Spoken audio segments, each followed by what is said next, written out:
My daughter leaned against the doorway, arms folded, her smile thin as glass. "You can stay, if you behave." The word behave echoed louder than the clock behind her.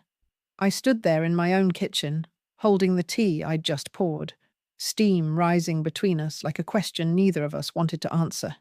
That night, I folded the deed into an envelope and whispered to the empty house, "Let's see who behaves when this is over."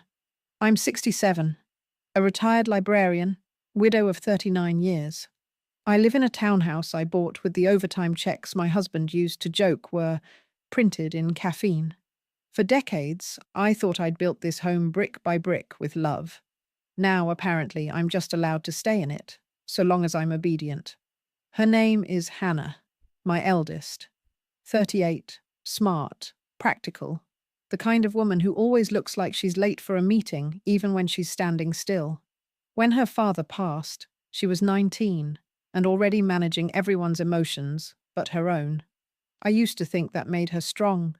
Now I see it made her distant. After my fall last winter, one broken wrist, 3 hospital nights, she insisted I come stay with them. She made it sound like compassion. I see now it was control, gift-wrapped as concern.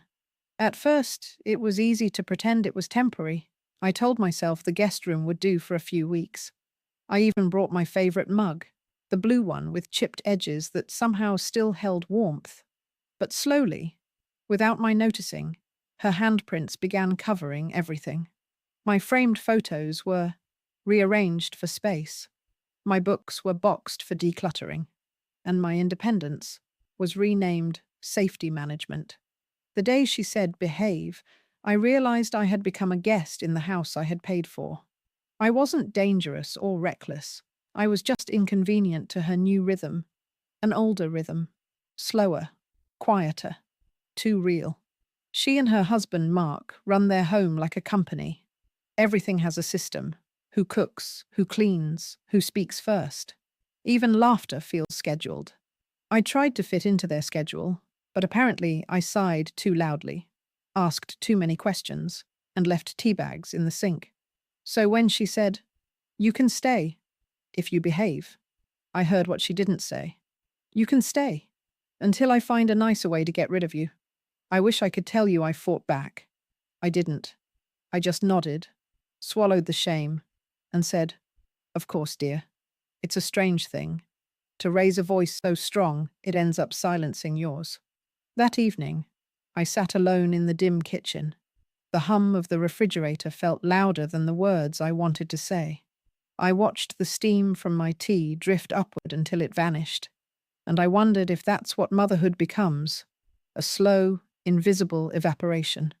I looked around the kitchen and realized how much of me had already been edited out. No recipe cards in the drawer, no family photos on the fridge, not even my favorite chair by the window. It had been moved to the garage to make space. Even my scent, lavender and lemon balm, had been replaced by her sterile eucalyptus candles. The house looked tidy, beautiful even, but it felt like a stage set for someone else's life. Later that night, as I was getting ready for bed, I heard her whispering to Mark in the hallway. "She's adjusting fine," Hannah said. "We just need to keep an eye on her finances. She gets forgetful." Forgetful. The word hit harder than behave. It wasn't true, but it was convenient, a label that excused everything she planned to take. I lay awake staring at the ceiling, realizing what my mother must have felt when I told her she was slowing down. I thought I was being kind back then. Now I understand. Kindness can sound like a leash. The next morning, Hannah placed a pile of letters on the counter. "Bills," she said briskly. "I've handled them all." I wanted to ask with what money, but I bit my tongue. She had already accused me of being overly sensitive, so I behaved. I smiled at breakfast, complimented her new curtains, laughed at jokes that weren't funny. And while I was stirring sugar into my tea, I made a quiet promise to myself. If she wanted me to behave, I would, just not in the way she expected. That night, I took out an old envelope, the one with the house deed. I ran my fingers over the embossed title. "Owner, Margaret E. Turner. My name, my home, my life. I slipped it into a drawer and whispered, "Let's see who behaves when this is over." The next morning, the city outside my window looked the same. Buses groaning, children running, sunlight falling between buildings like forgiveness. But something inside me had changed. I moved slower that day. Not because of age, because every movement felt observed. Hannah watched me from her laptop as if I were a pet she wasn't sure she wanted to keep. "Mum, don't strain yourself," she said when I reached for a mug. "You know your wrist isn't the same." I smiled. "It healed months ago." She didn't answer, just nodded, the way nurses nod at confused patients. I used to be the nurse in my own way. Not by profession, but by nature, always tending, soothing, patching things no one noticed were breaking. After my husband David died, I learned to fill silence with work. The school library became my refuge, quiet, predictable, lined with stories where people still learned lessons. I catalogued other people's happy endings while mine collected dust at home. 2 daughters. One promise, that they would never feel small, the way I often did. So I worked, nights, weekends, every spare minute. When their shoes were too tight, I went without new ones. When the mortgage bled me dry, I took tutoring jobs and smiled through exhaustion. I told myself it was worth it, that one day they'd look back and understand. Hannah did, for a while. She was the studious one, top of her class. She used to sit beside me late at night, highlighting textbooks while I balanced checkbooks. She'd say, "You're my hero, Mum." I'd smile and reply, then learn from my mistakes. She laughed back then. I didn't realize she would. My younger one, Lucy, was softer. She'd draw pictures of us, me, her, and her father, holding hands in crayon skies. She grew up to be an art teacher. She has her father's heart, steady and kind, and his habit of apologizing for things that aren't his fault. They used to call me the glue. Now I realize glue doesn't hold forever. It just hides the cracks until pressure makes them show. After David's funeral, people told me I was strong, but strength is overrated when no one offers softness. I learned how to fix leaky faucets, change tires, sign insurance papers, and never cry in public. Maybe that's why Hannah learned efficiency instead of empathy. I can't blame her entirely. She grew up watching me hold everything together with tired hands. She mistook silence for grace. She learned that control keeps the world from falling apart. And now, she uses it on me. There's a cruel symmetry in that. That evening, I sat by the window with my tea, 1 spoon of sugar, same as always. The streetlights flickered on one by one, and the city hummed its low, constant lullaby. It used to comfort me. Now it just reminded me of how small I'd become. I thought of my own mother, Evelyn, a woman of quiet suffering. She lived her last years in a chair by the window, asking permission to turn up the heat because my brother said electricity costs were high. I remember snapping at her once. "Mum, just ask him nicely." She did. He ignored her. I hated him for it, but I hated myself more for calling her weak. Now here I am, her reflection, only in a better house with better manners around my captivity. Hannah doesn't yell. She doesn't slam doors. Her cruelty is polite, the kind that smiles while taking your autonomy. Last night, she offered to help organize my finances again. She said it softly, almost sweetly. "You don't need to stress yourself, Mom. Just give me your login details. I'll take care of it." I told her I already had. She smiled that careful, approving smile people give toddlers who finally behave. I went to bed early after that, pretending exhaustion. But really, I was remembering every time I had let someone talk me out of my own instincts. Every moment when peace felt easier than confrontation. There's a special kind of loneliness in realizing your kindness was used as a strategy against you. It doesn't shout. It just settles in your bones, heavy and quiet. I stared at the ceiling that night and whispered into the dark. Maybe my mother behaved too. The thought chilled me. Because if she'd swallowed her pride and kept her peace, then maybe I'd inherited her obedience, not her wisdom. I turned over and looked toward the hallway where Hannah's laughter echoed faintly. It wasn't cruel laughter, just careless, and that somehow hurt more. She doesn't hate me. She just doesn't see me. And invisibility, I've learned, is the first stage of erasure. I closed my eyes and made another quiet promise. If silence is the only language she understands, then silence is what I'll use. Not submission strategy, because behaving is easy. It's being underestimated that takes patience. Morning light slanted through the blinds, striping the kitchen table like caution tape. Hannah was already there, laptop open, coffee steaming, her face lit by the cold glow of a spreadsheet. Beside her sat a small stack of envelopes, my name printed on all of them. "Morning," she said too brightly. I smiled back, still half asleep, still pretending everything was fine. "Mum, I've been looking over your bills," she began. "Some of these are late. You must have forgotten." She slid the top envelope toward me like a teacher handing back failed homework. I looked at it. Electric company. Due date last week. Paid online by her. I hadn't forgotten she'd changed the mailing address last month to make things easier. "I didn't forget," I said quietly. "You took over the account." Her brows lifted, all faux innocence. "You asked me to." "No," I said. "I agreed you could help." That word, help, hung between us like smoke. She sighed. "Mum, this isn't about control. It's about safety. You've always been bad with numbers." I almost laughed. I'd balanced a household budget on a teacher's salary for 40 years. I'd paid every bill, every mortgage, every grocery tab. Bad with numbers? No, I'd just stopped counting how many times I'd been patronized. I met her gaze and said, "I'm fine with numbers. I'm just not fine with strangers managing them for me." Her expression hardened just slightly, but enough to see the woman she'd become. Polished, impatient, certain. "Mum, I'm not a stranger," she said.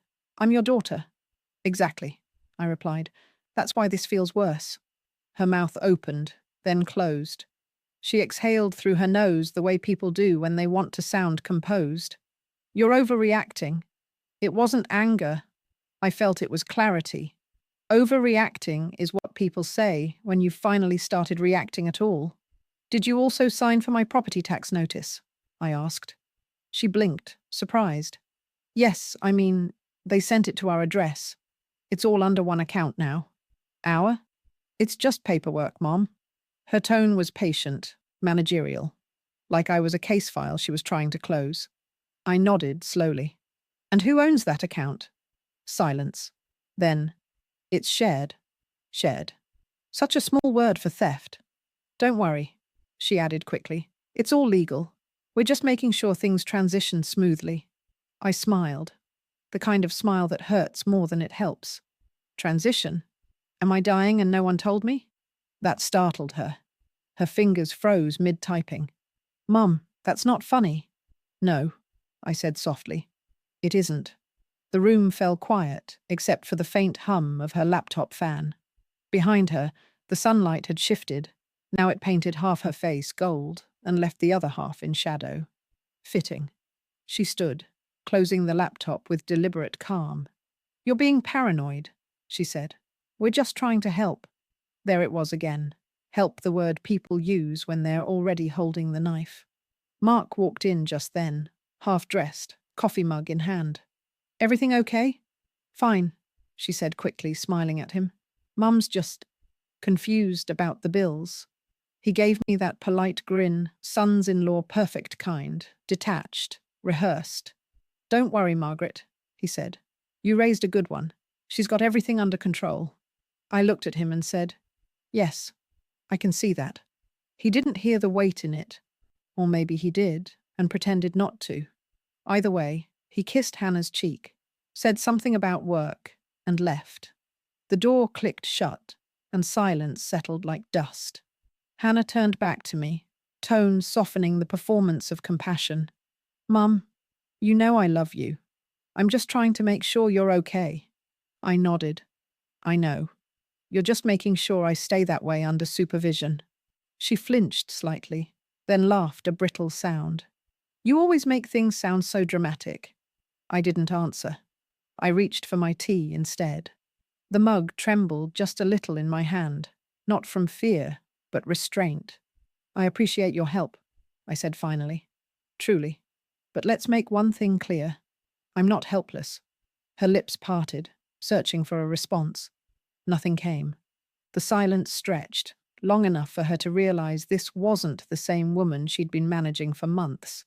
Then, softly, she said, Maybe you should rest more. I smiled. Maybe you should stop deciding when I should. That one landed. Her eyes darted away, her mask slipping for just a second. Then she gathered the envelopes, muttered something about errands, and walked out. When the door shut, I let out a long, shaky breath I hadn't realized I was holding. The confrontation hadn't been loud, but it had drawn the first real line invisible, sharp, undeniable. I sat there in the quiet kitchen, tracing the edge of my mug. She thought she'd silenced me, but really she'd just confirmed what I already knew, that love without respect is just well-mannered control. I opened my notebook, the one I'd started the night she said behave. At the top of the page, I wrote, Tuesday called me paranoid, signed property tax in her name. And underneath it, in smaller letters, keep pretending, it's working. The envelope arrived on a Wednesday, thin, white, official. The kind that looks harmless until you open it. It wasn't addressed to me. It was addressed to Hannah Turner at my address. At first, I assumed it was a mix-up. Then I noticed the return logo, my bank. I sliced it open with the kitchen knife, a small act of rebellion that felt almost sacred. Inside was a single page.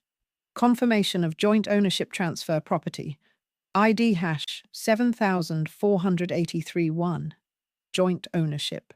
My house. Her name. My first thought wasn't rage, it was disbelief. So clean it felt sterile. I read it again, tracing the printed letters like they might rearrange themselves into mercy. At the bottom, my signature. Neat. Practiced. Forged. For a moment, I just stared. Then I sat down, because the floor suddenly looked safer than standing. The hum of the refrigerator filled the silence, steady as a heartbeat that didn't belong to me. Outside, a siren wailed somewhere in the city sharp, fading like someone else's alarm for my life. I checked the date. 2 weeks ago. The same afternoon she'd helped me with online forms. I'd been tired that day. She'd told me, just click approve, Mum. It's an address verification thing. And I had, because I wanted to believe her, because I wanted peace. The letter trembled in my hand, not from fear, but fury too contained to find air.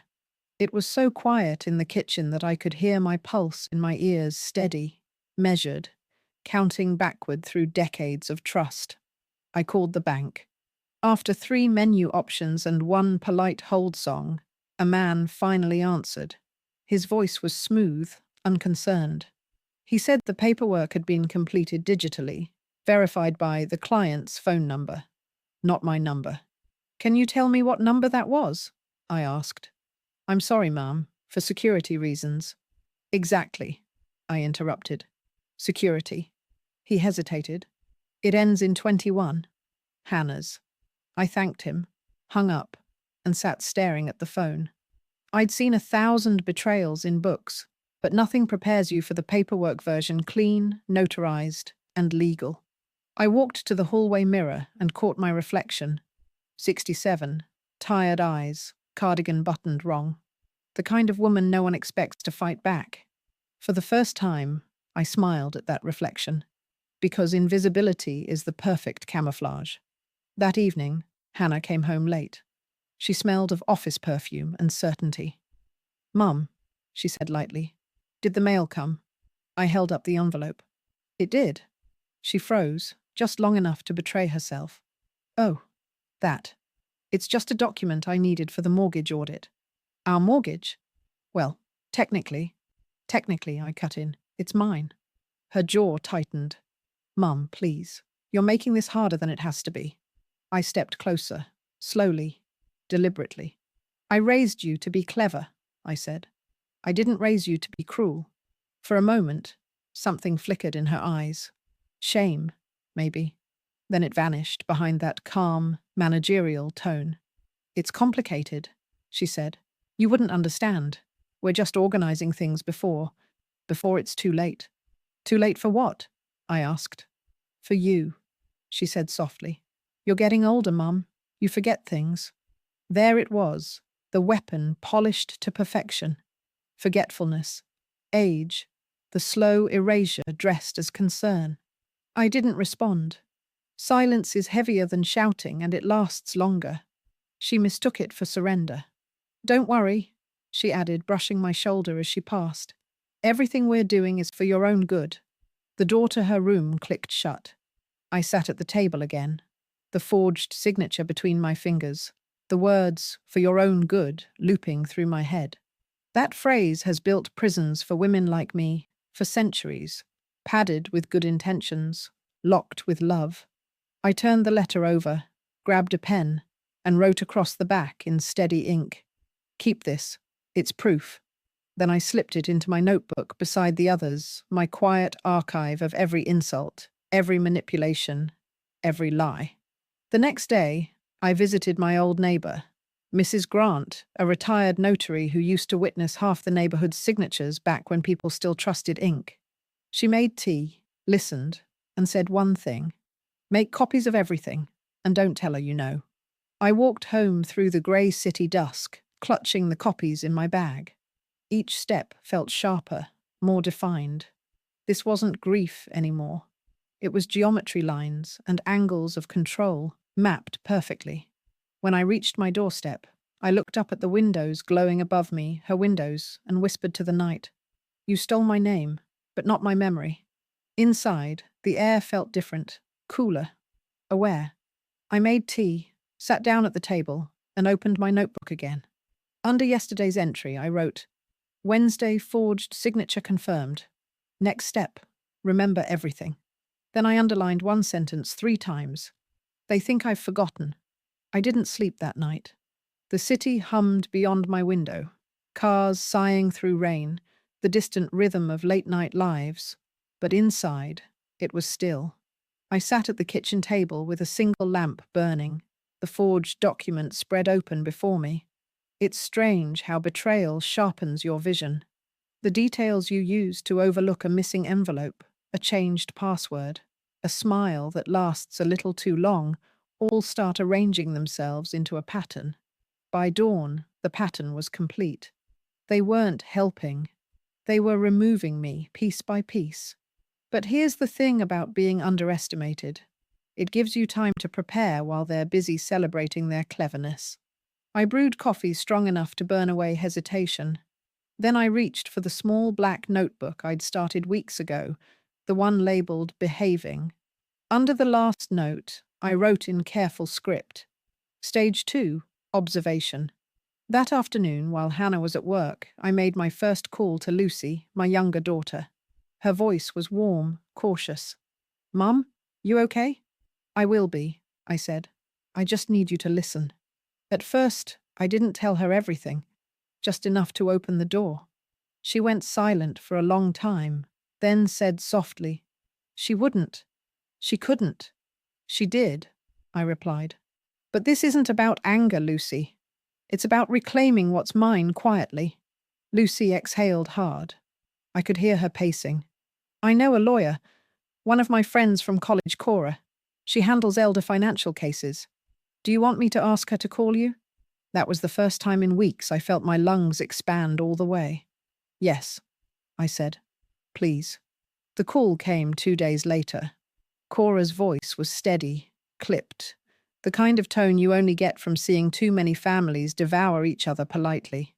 I've read the documents your daughter sent me, she said after listening to my story. This isn't unusual, but it's serious. They've transferred partial rights through digital authorization. So it's legal? I asked. Not if you didn't consent knowingly. It's reversible, but we'll need precision, not emotion. Precision. I liked that word. Start by securing everything you still own independently: accounts, pension, insurance, she said. Don't alert them. Move quietly. Think of this as surgery, not war. Surgery. Another word I liked. Clean, clinical, effective. After we hung up, I sat in the quiet again, the same quiet that used to suffocate me. Only this time, it felt like strategy. The next morning, I began what I called the silent reversal. Step 1. Retrieve all old documents. I opened the cedar chest in my closet, the one David built the summer before he died. Inside were birth certificates, savings bonds, the original property deed with my maiden name, Margaret Ellis Turner. Seeing that name again felt like shaking hands with the version of myself I'd buried under motherhood. Step 2. Protect my identity. I opened a new checking account under Margaret Ellis. No Turner, no joint. The young banker asked, "Will this be your primary account, ma'am?" "It will," I said. "It always should have been." Step 3. Redirect the flow.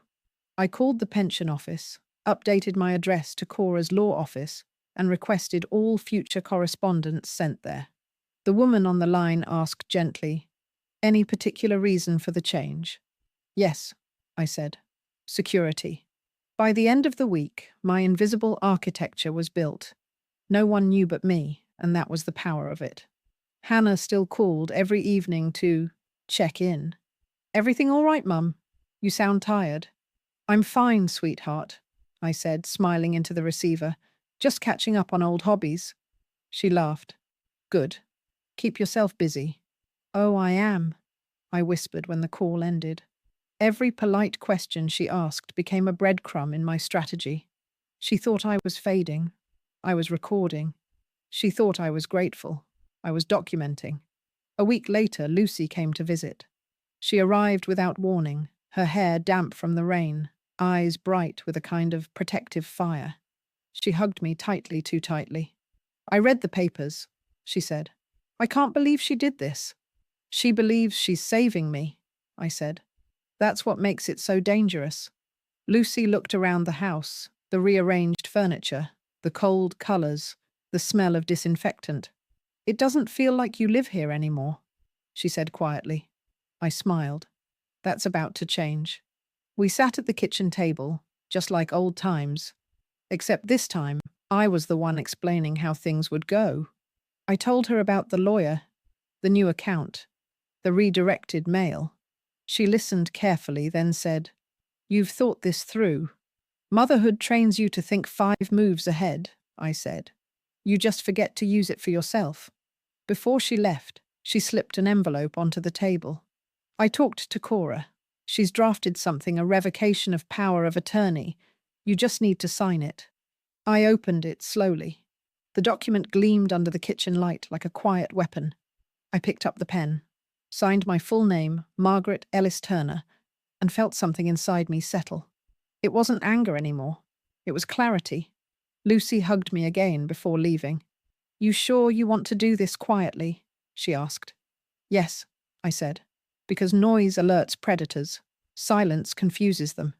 That night, I made tea and wrote in my notebook again. Friday, all accounts secure. Power revoked. Lucy knows. Lawyer ready. Phase 3 begins soon.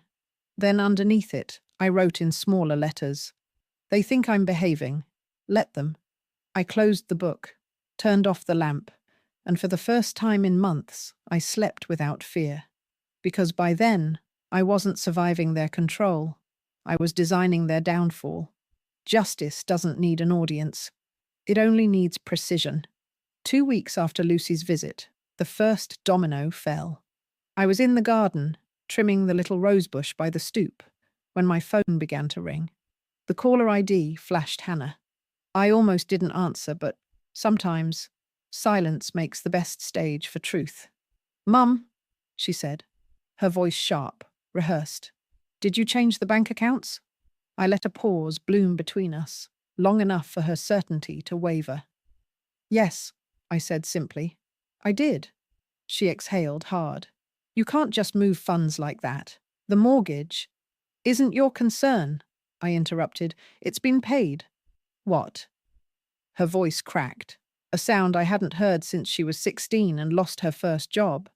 Who's been paying it? I have, I said, with my money, the same money you were managing for my convenience. There was silence. I could almost hear her brain rewiring around the fact that her control had vanished overnight. You've made a mistake, she said finally. You can't just reverse ownership like that. I smiled, though she couldn't see it. You're right, dear. I didn't. My lawyer did. Her composure faltered. You… lawyer? Yes. Cora. Lovely woman. Sharp as a needle. Mum, she said, softening her tone, switching tactics. You don't understand what this means. We were trying to protect you. You're making this harder for everyone. I let the quiet stretch, like a violin string ready to snap. Then gently.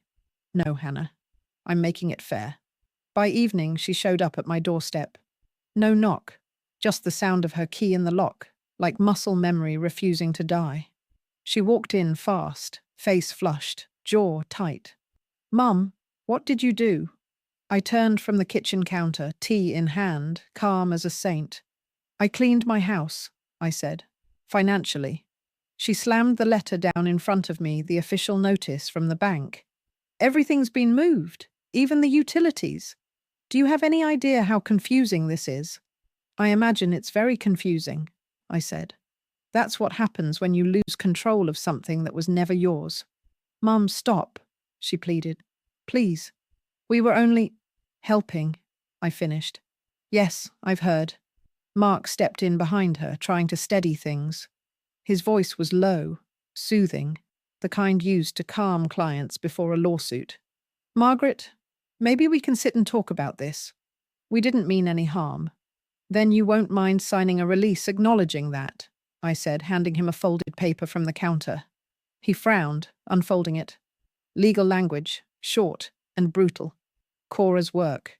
Hannah snatched it from him, eyes scanning the page. This says we forfeit any financial claim to your property or estate. Yes, I said. Exactly that. Mum, this is insane. No, I said, voice steady. This is restoration. Her breath came faster now. You're doing this because Lucy filled your head with nonsense. You're letting her manipulate you. I tilted my head. Is that what you call it when someone tells the truth?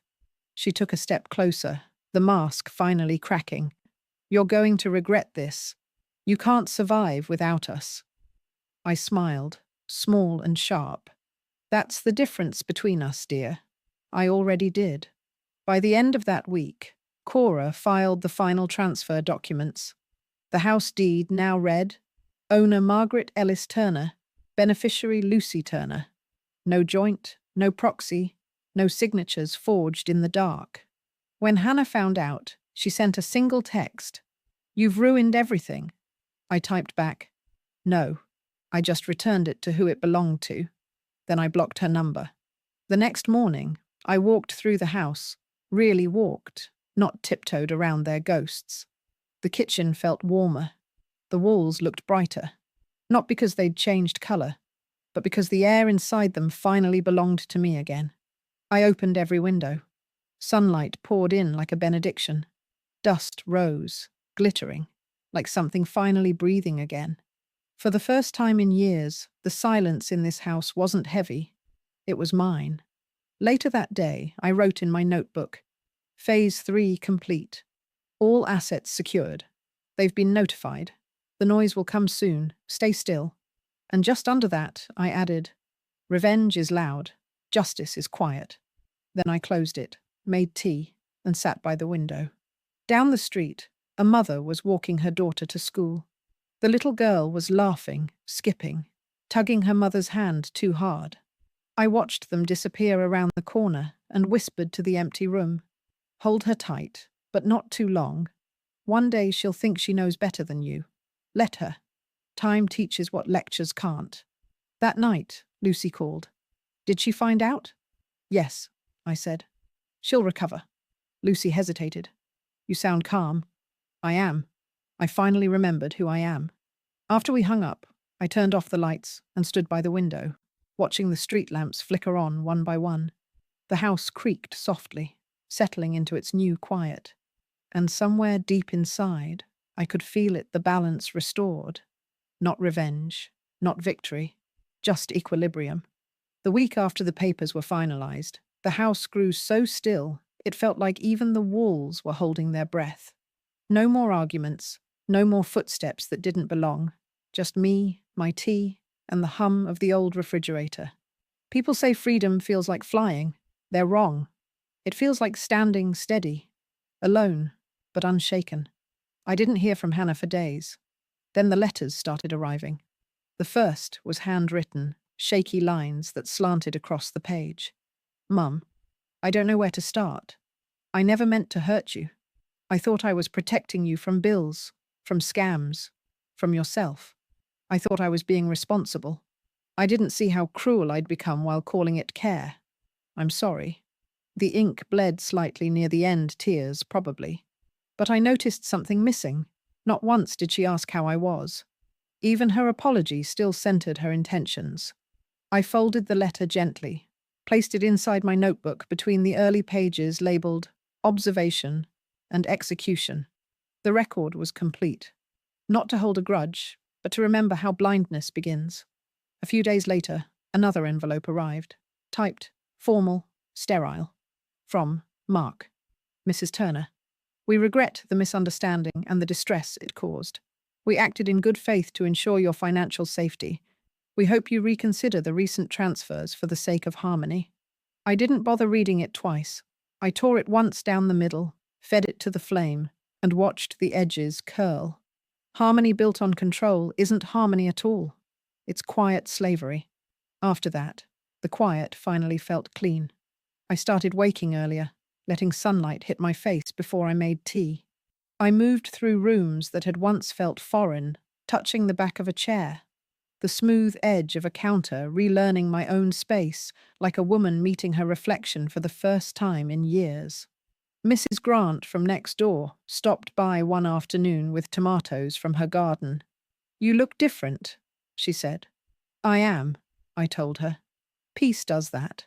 She nodded knowingly, the kind of nod only women over 60 can give, the one that says, I understand everything without you needing to explain. The mailman lingered a little longer at the gate these days, too. People had heard rumors that my daughter tried to take the house and lost, that lawyers got involved, that I'd won. They said it with pity wrapped in admiration, but I didn't need either. What I wanted, I already had back. My voice, my name, and a key that opened my own front door. Lucy came by on a soft Sunday afternoon. She didn't knock, just called out, Mum? Her voice filled the house like music. When she saw me at the kitchen table, she smiled. You look lighter.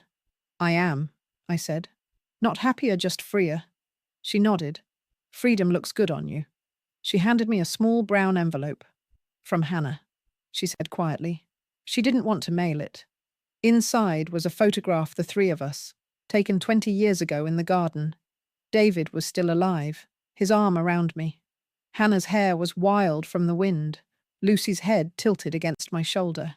On the back, in Hannah's handwriting, you were always the strong one. I just never knew it meant this. I stared at it for a long time. My throat felt heavy but dry. Lucy reached across the table, covering my hand. She'll come around, she said softly. Maybe, I replied, when she learns the difference between care and control. We sat in silence for a while, sunlight spreading slowly across the table like a benediction. Sometimes words just get in the way of peace. That night, I walked through the house room by room, not to check locks or bills or chores, just to feel. Every space told a story. The living room where I once sat quietly as they whispered decisions about my life. The kitchen where I first said, if you behave. The study where I'd hidden the envelope that became their undoing. And finally, my bedroom, the one place that had always belonged to me, even when everything else felt borrowed. I opened the curtains wide. The city outside shimmered with lights and noise. It used to overwhelm me. Now it sounded like proof that life goes on. On the nightstand sat my notebook filled to the brim with evidence, pain, and finally, resolution. I opened to the first page. The line still stared back. You can stay, if you behave. I smiled, because I had. I'd behaved perfectly, just not in the way they expected. I took a pen and wrote one final entry, the last line I would ever add. Behaving never saved me, but silence used right can rewrite an ending. Then I closed the notebook, tied it with a red ribbon, and placed it inside the cedar box where I keep David's ring and our wedding photo. Not as a weapon, as a witness. The next morning, I opened every window. The breeze swept through the house, carrying the scent of rain and lavender from the yard. The curtains danced, the light spilled in golden sheets, and for the first time in years, I didn't feel the urge to lower my voice. Outside, a sparrow landed on the railing, small and restless. I watched it hop, tilt its head, and then fly off into the wide, open sky. I whispered after it, "Peace doesn't mean you stop fighting. It means you finally know what's worth the fight." Then I turned, poured the rest of my tea into the sink, and let the water run. Cool, endless, cleansing. And as the sound filled the kitchen, I realized something I wish my mother had known, something I hope my daughters never forget. Justice isn't about taking back what was stolen. It's about remembering who you were before you gave it away. I stood there a moment longer, hands steady on the counter, and let the truth settle into me like sunlight. I hadn't just kept my house. I'd reclaimed myself.